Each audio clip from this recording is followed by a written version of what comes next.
What is up, everybody? Can you hear me? Let me know in the chat.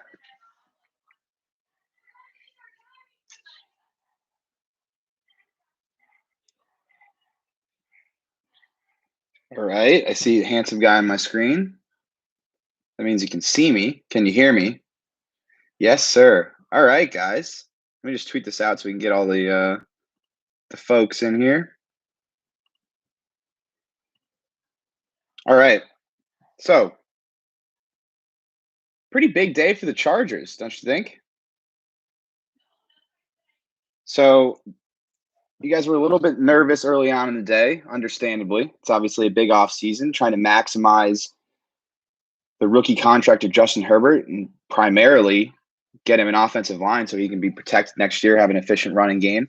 They start the day by agreeing to terms with Corey Linsley on a 5-year deal, reportedly 5 years deal for $62.5 million. It's a little misleading. The cap hit is actually only going to be $6.6 million next year. So not crazy, but they paid him to be in terms of overall value, to be the top paid center in the league. He certainly earned that. And that's a massive addition. I mean, absolutely massive addition. We'll see what they end up doing with Dan Feeney, but they needed a more reliable starting center, not just for a more efficient running game, but they had issues dealing with stunts and games all season long. I mean, anybody that watched that Patriots game, Justin Herbert was getting killed, and they weren't really blitzing. It was all stunts and games that they couldn't figure out. So you get a center in there who is an all-pro player. Some people believe he is the best center in football, and that's going to change everything up front. And obviously will aid in Justin Herbert's development. So that's absolutely enormous. Obviously, if you guys read me, follow me on Twitter, you know how important I've been saying upgrading this offensive line is. And they went out and they made a big play for the best center in football, arguably. I think they have more work to do. I think they could easily sign another offensive lineman. I'm already seeing some stuff in the chat about Trent Williams. That's on the table. I mean, they have the cap space to pay him. And he's still one of the best left tackles in football, if not the best left tackle in football. Certainly as a run blocker, the best left tackle in football. They could pay him. I mean, he's reportedly looking for $20 million a year. I make that deal. I go and get Trent Williams and I draft an offensive lineman, and all of a sudden you're working with something a lot different. You know, you got Corey Linsley, you got Brian Bulaga if he can stay in the field, Trent Williams at left tackle, and then you go out. Maybe you take Elijah Vera Tucker in the first round. And all of a sudden you got a pretty decent offensive line, right? All of a sudden things are looking a little different. But this is a huge step forward. Linsley is a huge step forward. And obviously the second big development today was agreeing to terms of Michael Davis. You know, I wrote this morning that was the number one priority after they cut Casey Hayward. And they agreed to terms on a 3-year deal. You know, back in December, I wrote that I thought it would be 3 years, $28 million. I don't have official confirmation on the total amount of the deal. Our Josh Talentino, our Dolphins writer, got word that it was $15 million guaranteed. That probably puts the overall value somewhere in the low 30s, 33, 34, something like that.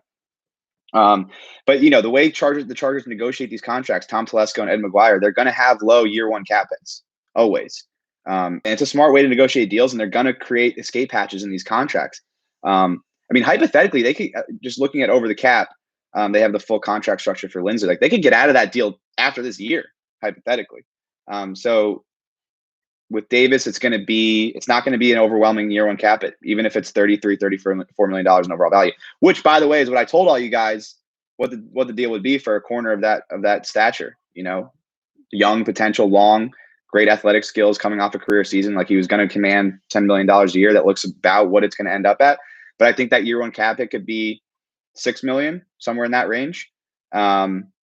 And so, you know, based on what I calculated, that would leave the Chargers with about $24 million in space to spend. That's factoring all expenses, rookie compensation, everything. In-season budget moves next year, you know, street signings, factoring in roster minimum requirements, all that stuff. I would say they have $24 million to spend in free agency, which is why Trent Williams would be on the table. And then the last, you know, big development today for the Chargers, that Rayshon Jenkins is signing with the Jaguars. I confirmed that with a source. And so the Chargers are going to be looking for a new starting safety alongside Derwin James. John Johnson signed with the Browns, so that's not going to be an option. So is it Nasir Adderley, or are they going to go on the market and find somebody, or are they going to draft somebody? That's that's a little bit concerning for me. I thought re-signing, if they weren't going to go get John Johnson, which made a lot of sense because of his Staley connections and how well he played last year, they were going to have to re-sign Rayshon Jenkins. So him leaving, that's a huge development. I think Nasir Adderley is a talented player. Last year was effectively his rookie season because he missed all of 2019 with that hamstring issue. He was really inconsistent in all facets. His tackling, his coverage. He looked a little unsteady at times, and the ball skills didn't really jump out. There's a number of times where he was colliding with guys on what should have been surefire interceptions. So I didn't see a lot last year on tape that showed me that Nasir Adderley is going to be a quality starting safety in this league. With that being said, Brandon Staley has proven in his time that he can get the most out of his defensive players. So if there's anybody who could turn Nasir Adderley into a starting caliber player, it would be Brandon Staley. But can the Chargers depend on that? I don't know. And so it's time to start looking into possible safety options opposite Derwin James. So those are really your three big developments from today. So there's your recap. Looks like we're getting some questions in here already. So I'll start just going down the list. Some people were in here very early, so I want to start there. When do you think we can expect more news? Anytime, really. I mean, they got space and they got needs. So I would stay on your phones. Make sure you put my Twitter notifications on. I'll be tweeting about it. Will they be restructuring any contracts? No, they just signed Bosa and Allen to those contracts. So I wouldn't expect restructures there. Mike Williams, it wouldn't be a restructure. It would be a contract extension. So those are different. When you're restructuring a contract, you're turning base salary into signing bonus, so they then get prorated over the length of the contract. With a contract extension, you're actually giving him more years. You're signing him to more seasons, and by doing that, they could lower that year one cap hit significantly. As I've been writing though with Mike Williams, he doesn't have a ton of incentive to sign a long-term extension with the Chargers. He's going to get his $15.68 million this season. That was guaranteed I guess I should back up. On March 17th, on Wednesday, that becomes guaranteed. It doesn't appear as though the Chargers are going to release him. They did that with DJ Fluker, but they think too highly of Mike Williams to do that. So that salary becomes guaranteed on Wednesday. So in the meantime, they can negotiate an extension, but that would mean less money coming to Mike Williams this year, and hypothetically, he could play on that cap it in 2021. And if he has a big season, all of a sudden he's due a massive contract next offseason. Because with Mike Williams, you're really waiting for the talent to align with the production. The talent is off the charts. The production hasn't quite been there. But as Tom Telesco said in his press conference earlier this month, Hunter Henry, Austin Eckler, Keenan Allen, a lot of playmakers in this offense that need to get the ball. But when the ball comes Mike Williams' way in big moments, he makes plays, and that matters. So the Chargers could at any point negotiate an extension with him to get that cap hit down. Just depends how much they feel like they need the space. Are they going after Trent Williams, and do they feel like they need more space in that? And sorry, I'm checking these tweet notifications just in case the Chargers have made a move. Nothing yet.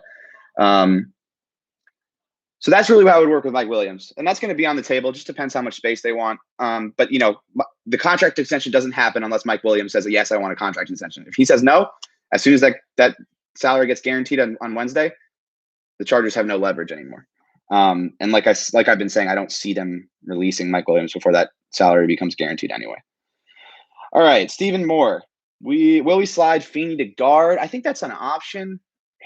He wasn't really great at either spot though. So I think they could bring Feeney back as a backup, a guy who could play center, guard, and both guard spots. That's valuable. And he could have a long career in the NFL as a backup, swing guard, center. Those guys have a place in the NFL, and a guy with experience. He's started a lot of games.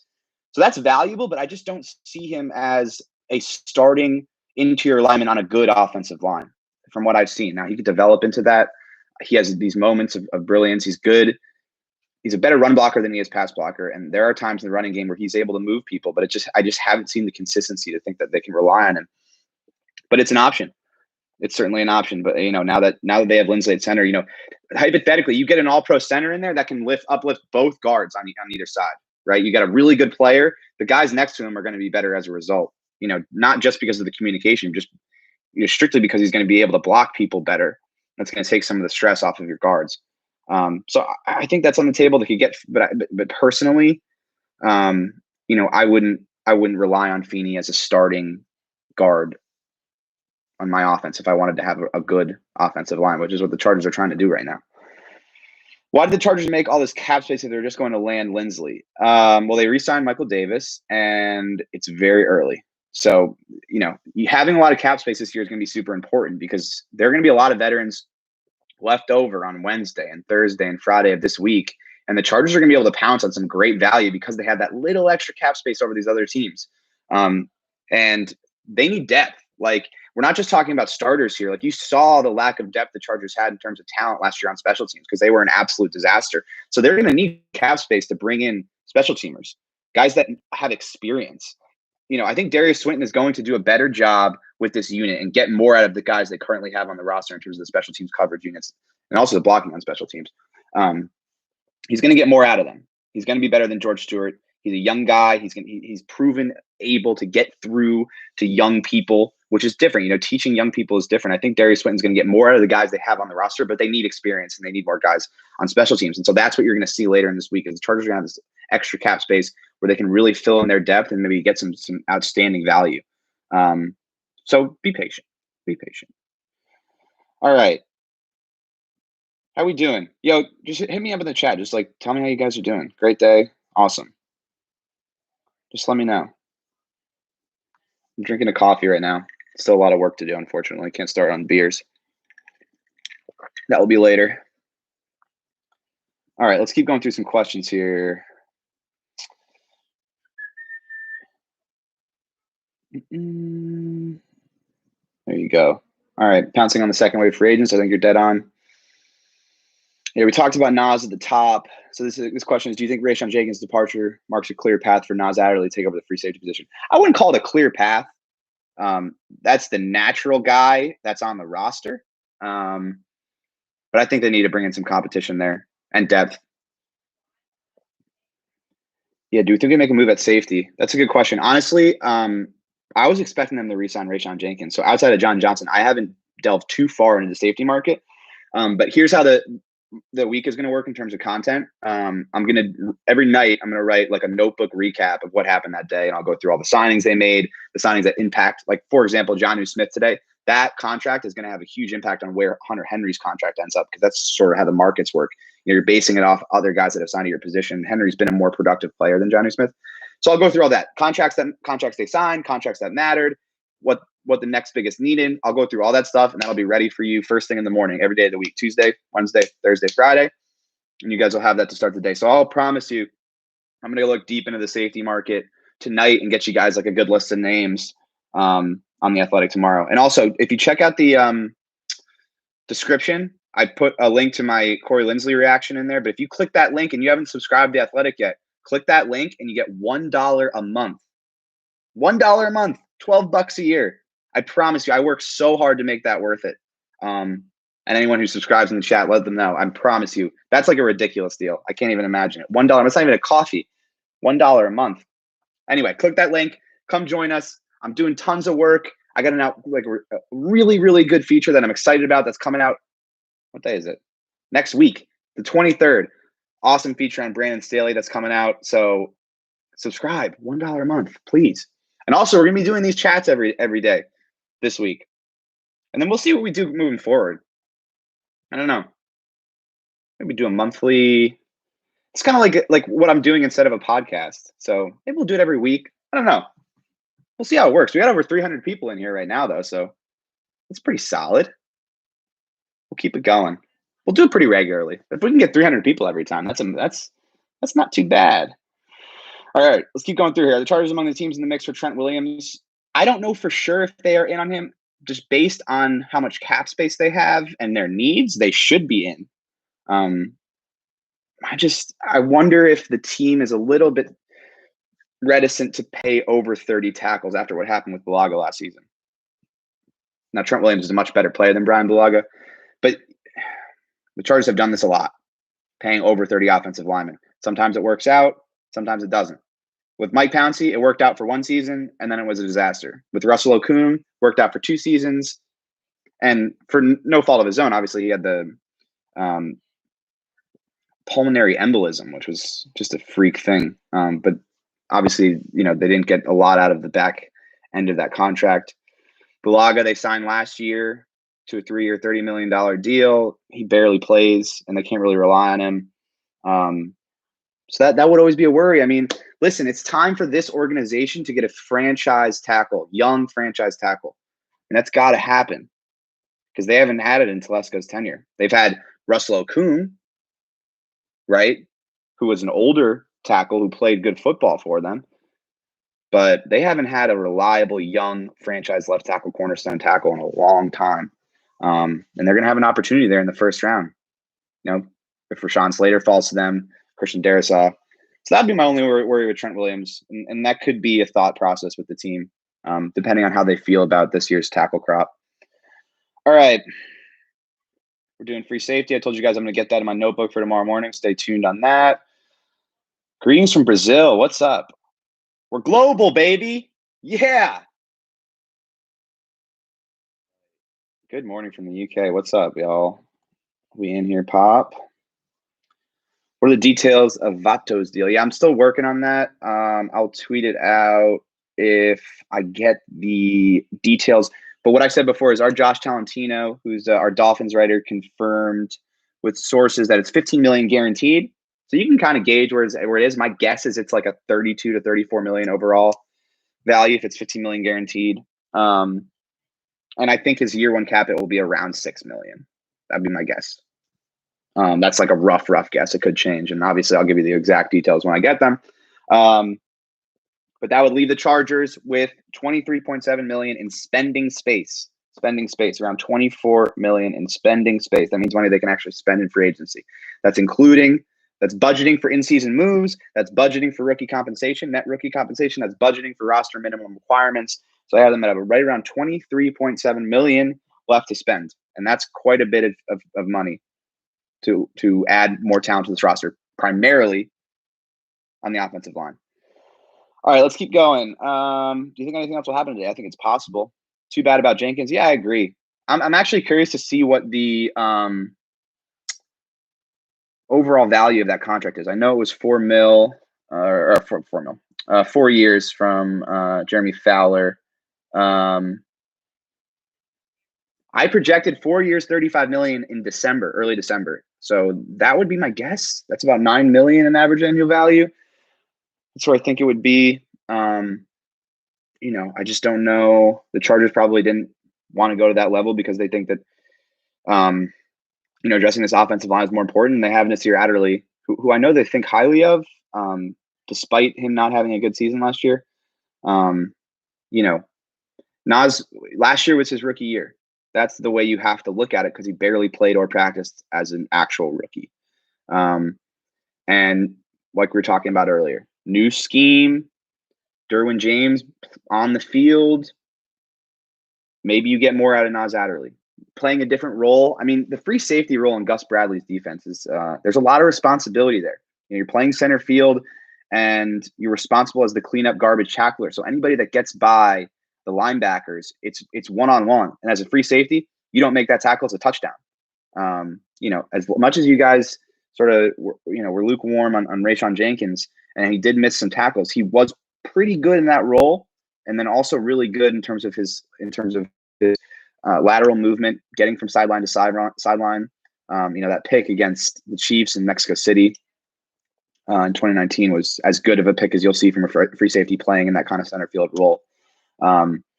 So in a different role, playing more 2 deep safeties, which is what Staley does, more quarters coverage as opposed to cover 3. Maybe you see a little bit more out of Nasir Adderley. But I'm surprised they let Rashawn Jenkins walk. And it must have been, the Jaguars have a ton of space. So they must have gone to a level with the money that the Chargers just weren't willing to go to. And that's the one thing. The Chargers are rarely going to overpay for a guy. Telesco is all about value. General Manager Tom Telesco is all about value, as he should be.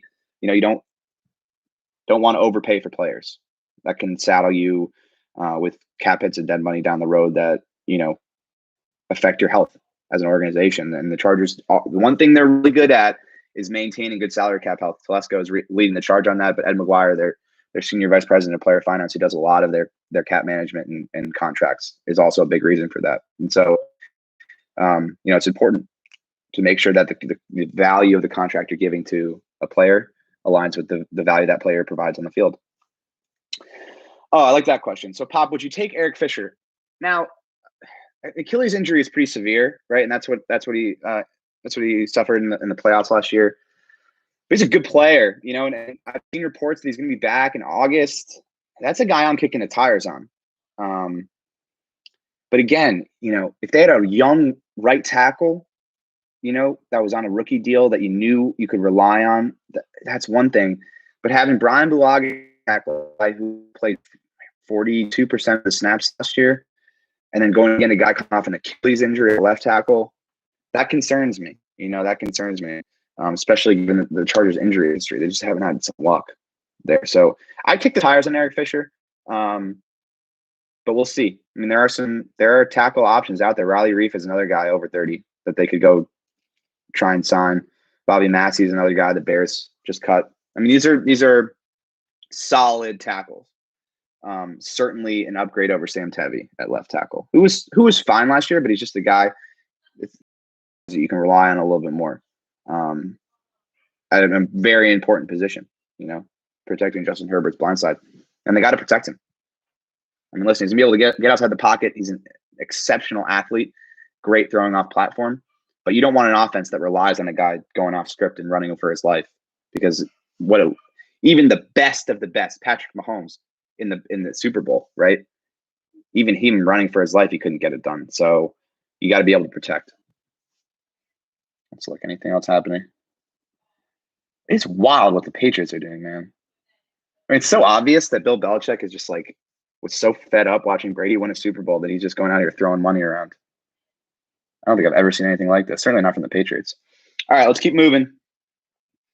I think I can do, say we're at 22 minutes. I think I can do 45 minutes or so, maybe an hour. See how the questions are. All right. For left tackle, who do you have in the top of your draft board? I mean, if Rashawn Slater falls, he's the pick. If not, people think Elijah Vera Tucker is going to be an immediate starter at guard and a guy who could flex out to left tackle if necessary. He played there last season after Austin Jackson was drafted. But Christian Darrisaw is the more prototypical left tackle in terms of size and athleticism. So I would be one of those two guys if Rashawn Slater's not there, as far as, offensive lineman in the first round. All right. What vet DB do you see them going after? If we're talking about defensive backs in general, I could see them going after a cornerback. Troy Hill is a name to monitor. He had a really good season in Staley's scheme last year, and there's value to bringing in guys who understand the scheme and while they go through this defensive transition, because it is a very different defensive scheme than what Gus Bradley was running.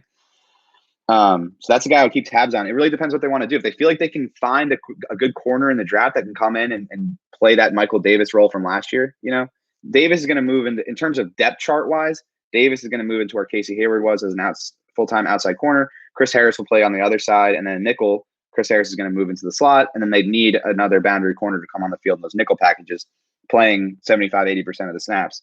So they could look to the draft in the first round if they really love one of these college corners. 13th pick, whether it's Patrick Surtain or Caleb Farley. I know a lot of you guys like J.C. Horn. Those are possibilities. But if we're talking about cornerbacks in the market, Troy Hill is the guy that makes a lot of sense in terms of his scheme familiarity. So that's who I would watch. All right, we talked about Mike Williams earlier. What cornerbacks are we looking at? Just talked about that. Aaron Rodgers and Justin Herbert, similar style. Herbert's a little bigger. But yeah, okay. I can kind of see it. All right, so what do you think of Lawson, Dupree, or Reddick? So these are all edge rushers: Carl Lawson, Bud Dupree, and Hassan Reddick. Yeah, I think it depends on the money, right? If they can get one of these guys at great value, then it makes a lot of sense. You bring him in as a rotational pass rusher type guy.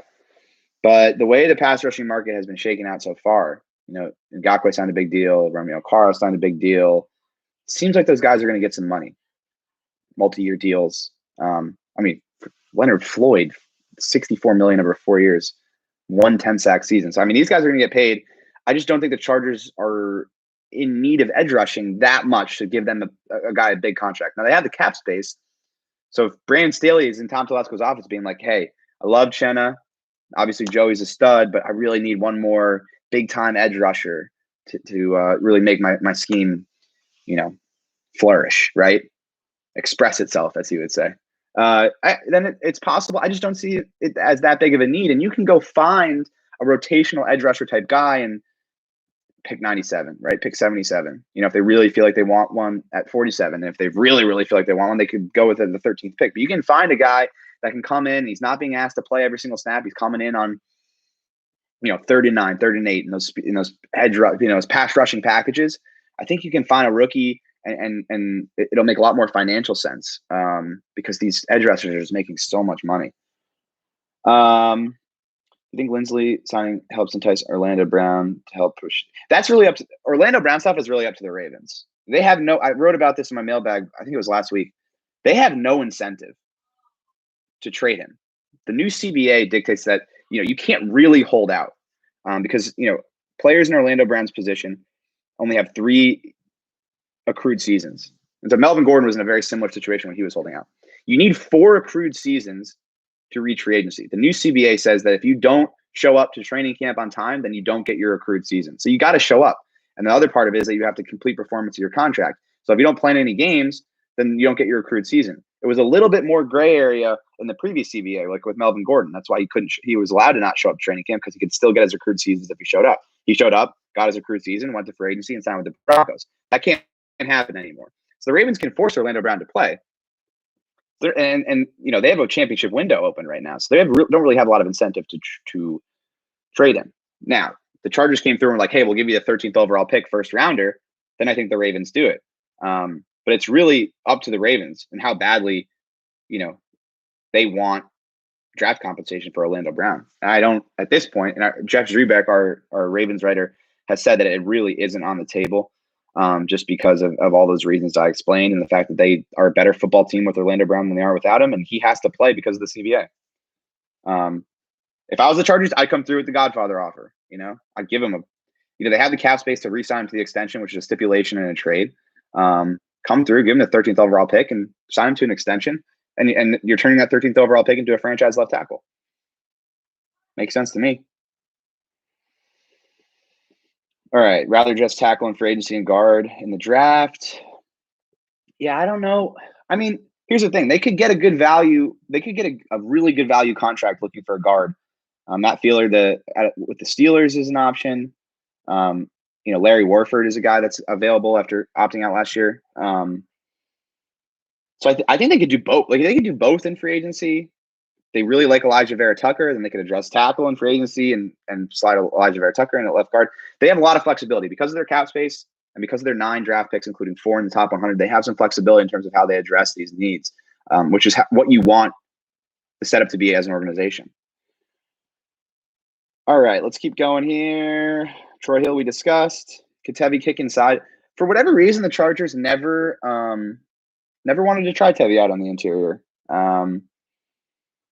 I think that's possible, but you need some competition there. I don't think you could definitely rely on Tevi as a guard, considering that he's always been a tackle in the league. All right, let's keep going here. What's going on with Hunter Henry's situation? So I'll get into this more tomorrow morning in the notebook. But that Jonnu Smith deal was enormous. I mean, you're talking about a guy that's never had 500 yards receiving in a season. And I know he's well thought of in the league, and a lot of people think that he has a ton of upside, which I agree with. But 4 years, $50 million is a big contract for Jonnu Smith. Like, that's where I thought Hunter Henry would be.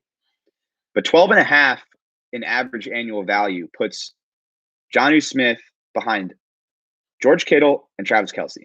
That's it. 3rd highest paid tight end in the league. The production doesn't match with that, but this is one point to hammer home, right? NFL teams aren't paying for past production. They're paying for future production. And you can apply this to any sport. When you give a guy a contract, you're not basing off what he's done. You're basing off what you think he will do.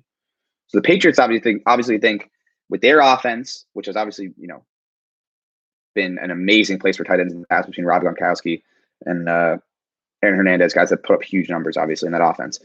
They obviously think that he's going to have a big role, and as a number one tight end with a lot of targets, he's going to be able to put up huge numbers. I don't necessarily disagree with it. 50 million seems like a big number. But now Hunter Henry's going to say, and then his agents are going to say, listen, Jonnu Smith has this amount of production and got 50 million over 4 years. Hunter Henry has done this, 650 yards, this, et cetera, and he's going to want more money. And based on how contracts work in the NFL, is probably going to get more than that. So where does it start? If Jonnu Smith is at 12.5 million, then Hunter's negotiation probably starts at 13 million in average annual value, which is just, I love Hunter Henry as a player, and I think all of you guys know this if you read me. I think he's a great player. Do I think he's worth $13 million a year? Probably not. And so that's what we were talking about before. You want to make sure the value of your contracts align with what the value of the player provides on the field. And that would be a big number. So what do they do in lieu of Hunter Henry if they feel like he's going to command too much money? Kyle Pitts at 13. That's on the table. I personally think that offensive line is a more important need. But there are some options on the free agent market. Kyle Rudolph is a fine player. He's not going to command a ton of money. And he'll come in and he'd be a solid number one tight end. Maybe you go draft somebody on day 2, maybe day 3. You got Donald Parham in the mix as a really intriguing receiving option. And all of a sudden your tight end room's looking okay. So there are options. Jared Cook is another guy. He's a little older, but he's got ties to multiple coaches in the Chargers staff. Joe Lombardi ever coached him for 2 seasons with the Saints, and then Frank Smith coached Jared Cook. Frank Smith is now the run game quarter and offensive line coach. He was formerly a tight ends coach with the Raiders, and Jared Cook had a great season working with Frank Smith in 2018. So that's an option, and they could do a similar thing. Bring in Jared Cook on a 2-year deal with an out after next year. Draft somebody in the 3rd round with one of their 2 picks there. And there you go. Tight end off the board. Keithan Carter. So, you're right. 1 year, you give him a 2-year deal. And out after the first year, you draft somebody. Tight end, and with Parham in the mix, you've got a decent tight end room there. So I think there's options if Hunter Henry's going to command too much on the open market, which it looks like he's going to. All right, let's keep going.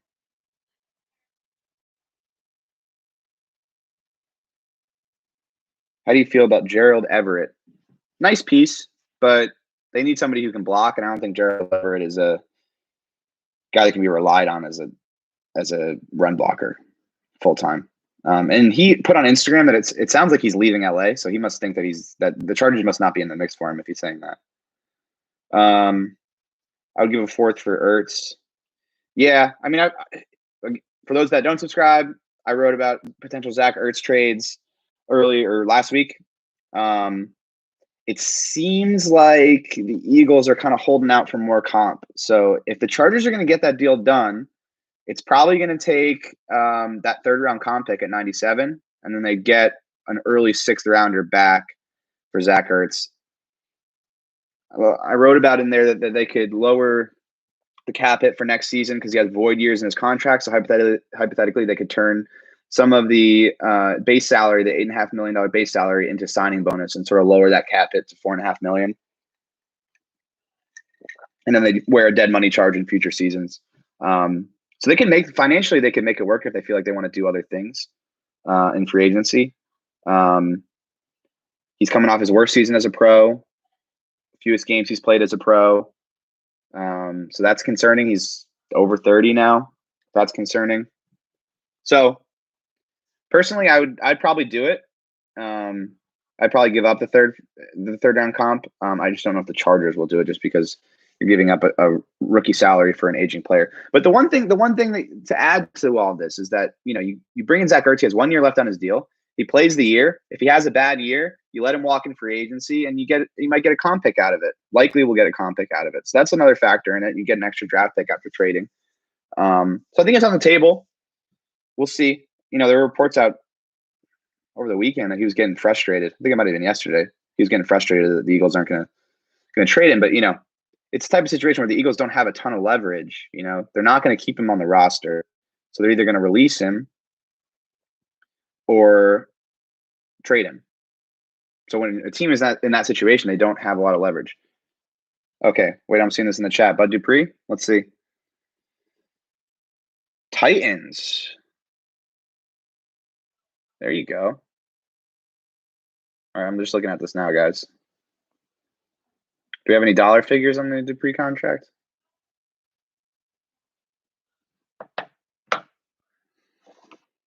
Curious to see what he ends up signing for. Coming off that torn ACL. If you need your tight end to block, you have a bigger problem. I don't agree with that. You know, you need your tight end to be a good run blocker, and that's the guy that's on the edge of the defense. That's edge of the formation, blocking the edge of the defense. Those guys are important in the running game. You need to have a blocking tight end on your roster. All right, I would not sign Jadeveon Clowney. I could guarantee you right now that the Chargers aren't signing him, just from a culture standpoint. It just I would go against everything Tom Telesco believes in terms of team building. William Jackson III, really good player, but he's gonna command a big contract. So, I mean, think about how teams structure deals, right, and how they structure rosters. You're very rarely going to pay 2 premium contracts at one position, right? Typically, you'd want, one player, say a cornerback, and you want one player on a premium contract. Ideally, you'd have a guy opposite him on a rookie deal, right? Edge rusher, Joey Bosa on one side. It'll be Chenna on a rookie deal on the other side. And, the way I see it, bringing in another rookie deal. So you just paid Michael Davis, looks like upward, over $10 million in average annual value. Are you going to go out and sign another cornerback for more than that? What, $14, $15 million in average annual value, hypothetically? I think that's unlikely. I think they would try and get get better value there. Troy Hill is a guy who would not cost that much and has familiarity with the scheme. But he's a good player. William Jackson's a really good player. Yeah, I like him a lot. Shaquille Griffin, you can sort of group him in the same way. Like he's gonna if Michael Davis is getting $10, $11 million a year, Shaquille Griffin's gonna be above that, $12 million a year, hypothetically. So it's possible, but then you'd have 3 players, between Chris Harris, Michael Davis, and Shaquille Griffin, all on pretty big deals. That's a lot of money concentrated in one position group, and you just this is what I was getting to before. Oh, here we go. Matt Feiler reached an agreement on a 3-year, $21 million deal with the Los Angeles Chargers. I knew that was going to be a possibility. I threw him out in my 41 potential targets. That is a solid starting guard for the Chargers. That's a guy who's going to come in with experience and be able to solidify their line. So there you go, guys. I'm going to have to head out now and write on this, but that's Matt Feiler on a 3-year. This is according to Adam Schefter. 3 years, $21 million deal, $8 million per. That's fine for a starting guard. So now here's what you're looking at. You got Linsley at center. You got Matt Feiler likely at left guard. Now, I said coming into this, guys, what did I say? I said 2 starting linemen. They had to sign at least 2 starting linemen, right? Now you got some options. Can you go get a starting left tackle on the market, on the free agent market? That's a possibility. They still have the cap space to do it. Or do you look for another guard, right? They could do that because Forrest Lamp is a free agent, right? Trey Turner's cut, so they have no starting guards on the roster. So right now, this is a big day for the Chargers. First day of free agency, 2 starting offensive linemen signed, and now their offensive line is beefed up, looking a lot better, a lot more reliable for Justin Herbert. So that's a big move. All right, guys, I gotta go write about this now. But how do we like YouTube? Let me know in the chat. Matt Feiler is a guard.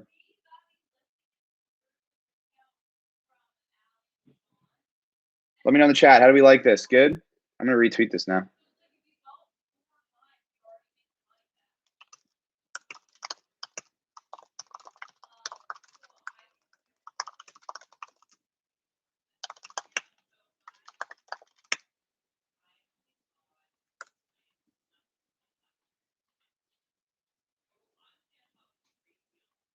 All right, let me know in the chat. Great stuff. Great. Thanks, Pop. Good stuff. All right, I just tweeted out that. Great job as always. I think we pretty much touched on everything. But hey, guys, listen. Like I said earlier, we are doing daily free agency notebooks every morning. So that'll be up for you tomorrow. We'll have thoughts on the Linsley signing, thoughts on the Davis signing. We'll have thoughts now on the Feiler signing. We'll have other contracts that matter. How does Jonnu Smith's contract affect Hunter Henry? Where do things stand there? We'll have our top 10 remaining free agents. We're going to do lots of stuff. So be up there in the morning, theathletic.com/team/Chargers. And then we'll be doing this tomorrow night too. Probably about the same amount of time, 40 minutes, 45 minutes, taking your questions.